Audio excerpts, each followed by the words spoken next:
आज के इस वीडियो में आपका हार्दिक स्वागत है।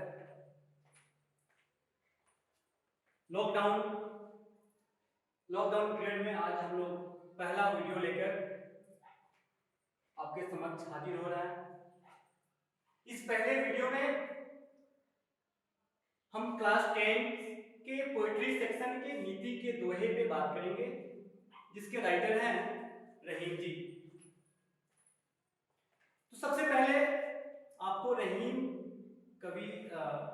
जी के बारे में आपको जानना होगा। आप किताब देख सकते हैं या गूगल पे इंटरनेट पे सर्च करके उनके बारे में जानकारी कलेक्ट कर सकते हैं, क्योंकि यहाँ पे उतना टाइम नहीं है मुझे पूरा डिटेल्स में बताने के लिए।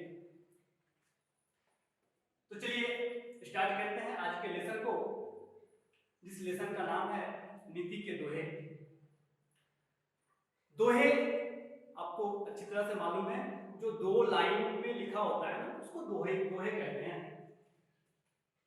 दोहे से हमें बहुत कुछ सीखने को मिलता है। तो रहीम जी के द्वारा लिखी हुई पहली दोहा, आइए किताब देखिए आपको। पहला दोहा इस प्रकार है।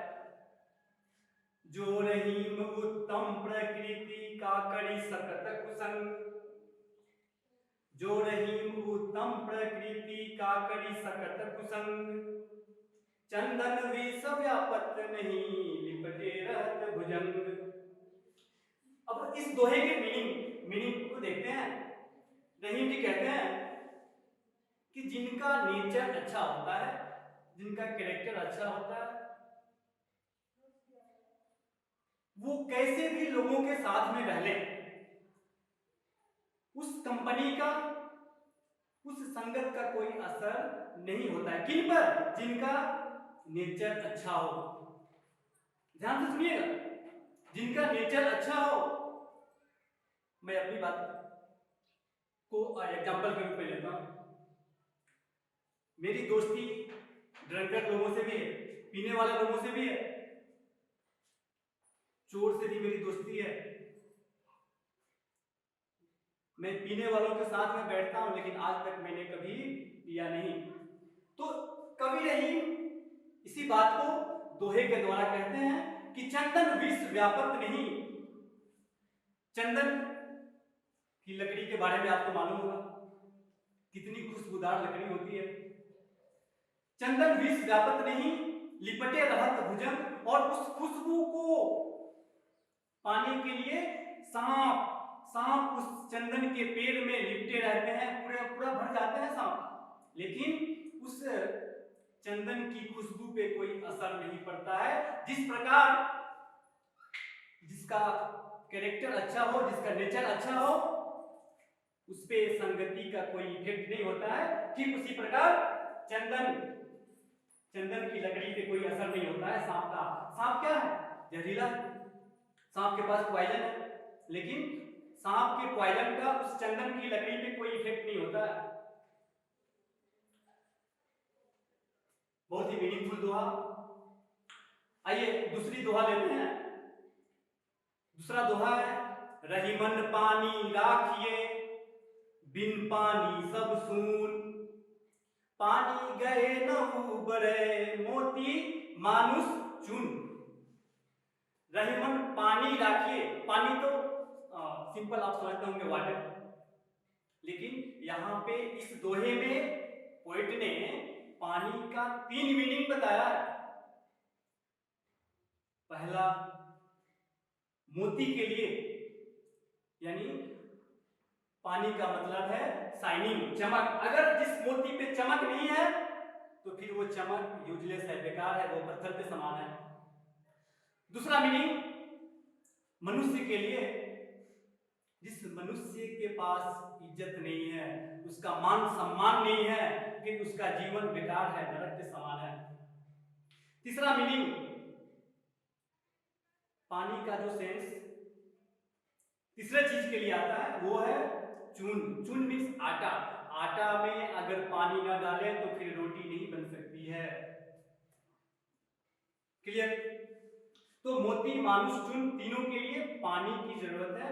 पानी का पहला मतलब शाइनिंग, सेकंड मीनिंग मान सम्मान, सेल्फ प्राउड भी होना चाहिए अपने अंदर, और तीसरा सिंपल मीनिंग जल, यानी पानी के बिना हम आटा को रोटी में बदल नहीं सकते हैं।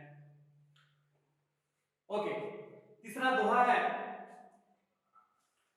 रहीमन देखी बरेन को लघु न दीजिए डाड़ी, जहां काम आवे सुई का करे तरवारी।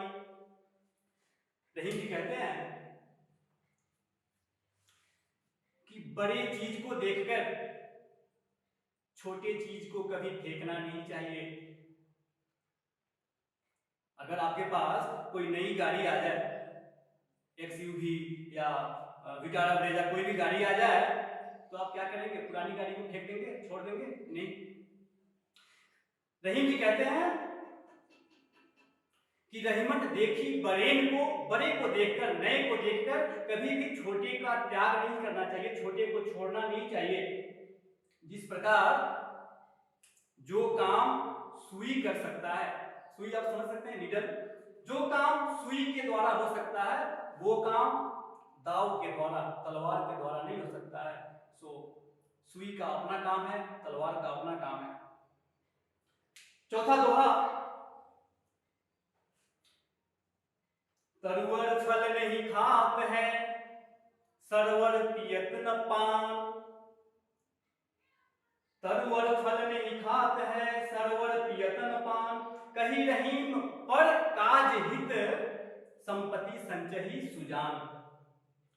कवि रहीम कहते हैं कि पेड़ पौधे फल नहीं खाते हैं, अगर पेड़ पौधे फल खाने लगे तो कसम से हम पेड़ नहीं लगाएंगे। कोई लगाएगा? पेड़ नहीं लगाएगा। तरुवर फल, तरु मीन्स पेड़, पेड़ फल नहीं खाते हैं, तरुवर फल नहीं खाते हैं, और सरवर पियत न पान, सरवर मीन्स नदी, रिवर पानी नहीं पीता है, कभी अपने लिए पानी कलेक्ट नहीं करता है, वो तो पानी को कंटिन्यू आगे बढ़ाता रहता है। तो तरुवर फल नहीं खाता है सरवर पियत न पान, कही रहीम, रहीम कहते हैं कि जो लोग दूसरों के लिए मनी कलेक्ट करते हैं, पैसा कलेक्ट करते हैं, प्रॉपर्टी कलेक्ट करते हैं, यानी जो दूसरों को दान देते हैं, दूसरों का हेल्प करते हैं, वही जेंटलमैन है, वही सज्जन व्यक्ति हैं, वही सज्जन आदमी है। अन्यथा बड़े लोग तो बहुत हैं, उनके पास गाड़ी है, कोट पहनकर घूमते हैं, कभी नहीं कहते कि वो बड़े लोग नहीं है। बड़े लोग वही हैं जो दूसरों के दुख में काम आते हैं, वही बड़े लोग होते हैं। आइए अगला दोहा है, जे गरीब पर हित करे ते रहीम बर लोग, कहा सुदामा बापुरो कृष्ण मिताई जो। जे गरीब पर हित करे ते रहीम बर लोग, कहा सुदामा बापुरो कृष्ण मिताई जो। जब भी दोस्ती की नाम आती है तो सबसे पहला एग्जाम्पल हम किसका लेते हैं? कृष्ण और सुदामा का। क्यों? क्योंकि कृष्ण एक राजा और सुदामा एक भिखारी, लेकिन राजा और भिखारी की दोस्ती,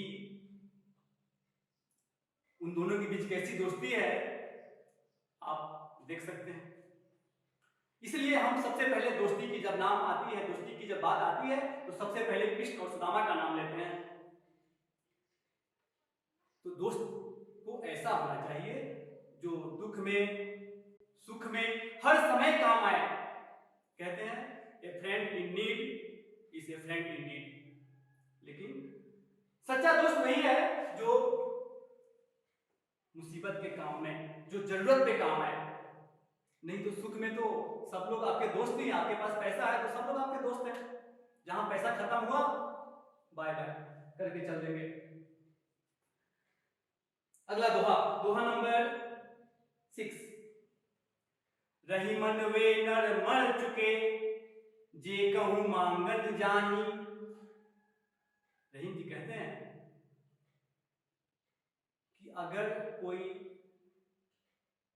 किसी से हेल्प के लिए जाता है, किसी से कुछ मांगने के लिए जाता है, तो वो तो मरा हुआ जैसा है, वो मरे हुए के समान है। लेकिन उनते पहले वे मुए जिन मुख निकसत नाही। अगर मान लीजिए कि हम किसी के पास जाते हैं कुछ मांगने के लिए, उनके पास वो चीज है लेकिन देने से इनकार कर देता है, देने से मना कर देता है, बोलता है कि नहीं है। उस समय में, उस कंडीशन में हमसे ज्यादा भिखारी वो है, हमसे ज्यादा गरीब वो है, और हमसे पहले वो मर गया, हमसे पहले वो मरा हुआ है। अगला दोहा, दोहा नंबर 7। कही रहीम संपत्ति सगे बनत बहुत बहुरीत। ध्यान से देखिएगा, कही रहीम संपत्ति सगे बनत बहुत बहुरीत। विपत्ति कसौटी जे कसे ते ही सांचे मीत। रहीम जी कहते हैं कि कहीं रहीम संपत्ति सगे, अगर आपके पास संपत्ति है, पैसा है, प्रॉपर्टी है, आपके बहुत सारे दोस्त बन जाएंगे। बनत बहु बहु रीत, बहुत सारे लोगों से प्यार हो जाएगा। लेकिन विपत्ति कसौटी जे कसे, विपत्ति के समय, दुख के समय, डिजास्टर के समय जो आपका साथ दे, ताही साचे मीत, वही सच्चा आपका फ्रेंड है, वही सच्चा दोस्त है। अगला दोहा, दोहा नंबर 7, सॉरी 8। खीरा सिर तय काटिए, खीरा सिर तय काटिए, मलियत लोन लगाए। रहीमन करवे मुखन को, चाहियत यही सजाए। आप लोगों ने बहुत बार खीरा खाया होगा, खीरा समझ रहे हैं, कुकुम्बर। खीरा खाने से पहले हम क्या करते हैं, हम खीरा के मुंह को थोड़ा सा काटते हैं, और काटने के बाद उस पर नमक रख के और उसको रगड़ते हैं। क्यों रगड़ते हैं? क्योंकि उसके मुंह पे वो कड़वा होता है, उसका मुंह कड़वा होता है, एक बिटरनेस होती है वहां पे, उसको खत्म करने के लिए हम काट कर फेंक देते हैं। लेकिन रहीम जी क्या कहते हैं? रहीम जी कहते हैं कि जिस प्रकार खीरे का सिर काटकर हम फेंक देते हैं, अलग कर देते हैं, ठीक उसी प्रकार वैसे लोग जो हमेशा कड़वा बोलते हो, हमेशा तीता बोलते हो, मीठी बातें नहीं करते हो, उनके साथ भी यही पनिशमेंट होना चाहिए। ये रहीम जी कहते हैं कि जो कभी अच्छी बात नहीं बोल सकते हैं, उनके साथ भी यही सजा होनी चाहिए। मुख काट कर तो नहीं, लेकिन हम मार कर या कोई दूसरा पनिशमेंट दे सकते हैं। मुख काटेंगे तब तो वो मर ही जाएगा। अगला दोहा, दोहा नंबर 9। कदली सीप भुजंग मुख, स्वाति एक गुण 3। कदली सीप भुजंग मुख, स्वाति एक गुण 3। जैसी संगति बैठिए तैसो ही फल दीन। रहीम जी कहते हैं कि स्वाति नक्षत्र एक ऐसा टाइम होता है, साल में आता है, उस टाइम में जब बारिश की पानी गिरती है, तो देखिए, पहला केले के पेड़ पर, केले के पेड़ पर जब वो बारिश की बूंदें गिरती हैं तो कपूर बन जाता है, कैंफर बन जाता है। दूसरा सीप, सीप जो समुद्र में मिलता है, उस सीप में उस बारिश की पानी गिरती है, बारिश का बूंद गिरता है तो वो मोती बन जाता है, पियर्स बन जाता है। और तीसरा भुजंग यानी सांप, अगर वो पानी की बूंदें सांप के मुख में चली जाए तो वो पॉइजन बन जाता है। तो रहीम जी यही कहते हैं कि कदली सीप भुजंग मुख, स्वाति एक गुण 3। पानी एक ही है लेकिन उसका क्वालिटी 3 तरह का हो गया। ठीक उसी प्रकार हम जैसे लोगों के बीच में बैठेंगे, हमारी बुद्धि, हमारा नेचर वैसा ही होगा, हमारी क्वालिटी वैसी ही होगी। अगला दोहा, दोनों रहीमन एक से जो लौ बोलत नाही, जो रहीम गति दीप की कुल सॉरी फिर से, दोनों रहीमन एक से जो लौ बोलत नाही, जानी परत है काक पिक ऋतु बसंत के माही। रहीम जी कहते हैं काक और पिक दोनों एक जैसे होते हैं। कलर तो आपको मालूम ही है, कौवा का कलर क्या होता है? कौवे का कलर काला होता है, और कोयल का भी कलर काला ही होता है। कोयल और कौवा दोनों का कलर काला है। दोनों को देखने के बाद हम पहचान नहीं पाते हैं कि कौन कौवा है और कौन कोयल है। कब तक? जब तक हम उसकी आवाज ना सुने। ध्यान से देखिए, कौवा और कोयल दोनों एक जैसे होते हैं, कलर भी एक जैसा है। कभी कभी हम कंफ्यूज कर जाते हैं कि ये कौन कोयल है और कौन कौवा है, जब तक वो बोले नहीं। तो ऋतु बसंत ऋतु के समय कोयल की आवाज हमें सुनने को मिलती है, इतनी मीठी आवाज निकलती है। उस समय सब कुछ क्लियर हो जाता है कि हाँ ये कोयल है और ये कौवा है।